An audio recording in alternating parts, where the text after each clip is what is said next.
কেউ তুলি ফুটবল খেলতে পারে হেরে যে এরকম মজা লাগবো আমি আগে ভাবছিলামই না। এখিন্দা ডান্স দেখাম না আর এখিন্দা মারপিটি দেখাম। আইনারা ভিডিওটা লাস্ট তুলি দেখতে তো আশা করি ভালো লাগবো। তো কেউ তুলে হেরে দুটো টিকিট লয়ে ভিতরে আমায় ফেললাম। ভিতরে হামাইতে মানে তারা বম ফোড়ানি শুরু করে দিছে, মানে খেলি স্টার্ট করে দিব।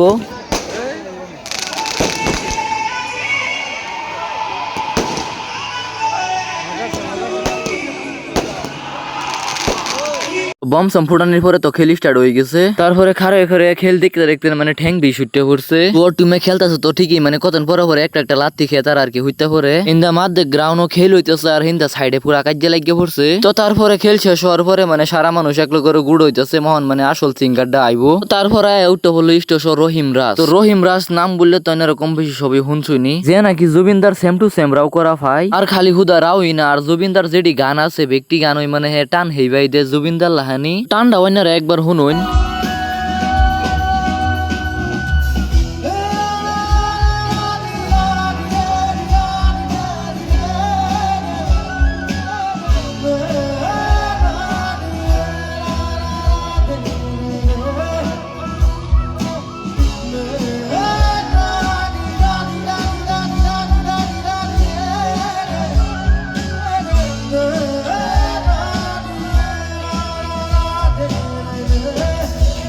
রহিম রাসের গান হইনা মানে সারা সারাইন পাগলা হয়ে গেছে। সারা সারাইন মানে উদয় বুদায় ডান্স শুরু করে দিছে। যে ফাই হেও নাচতাছে, যে না ফাই হেও নাচতাছে। তো তারপরে লোক পেলাম আফতাব ভাইরে আর সাদিকুল ভাইরে। তো তারপরে তাকলগ আলাপ সালাপ কইরা ফটো শুটু মেরে হাইরা। তো এখন আমি যাইম গা বাইত। তো যদি ভিডিওটা দেখে ভালো লাগে থাকে তো যারা যারা ফলো করছেন না তো সবাই শুরু ভাই হিসেবে একটা ফলো করে যাবেন। তো এটা আমার নতুন আইডি, আগের আইডি যেটা আছে এটা তো সাসপেন্ড হয়ে গেছে, এনারা সবাই শুনছুনি। আগে যাবে সাপোর্ট করছিলেন আমারে, এখন হইবে সাপোর্ট কইরা যাইলাম বইরুম ভালো ভালো ব্লগ দিবার চেষ্টা করাম। তো সবাই ভালো থাকবেন, সুস্থ থাকবেন, আল্লাহ হাফিজ।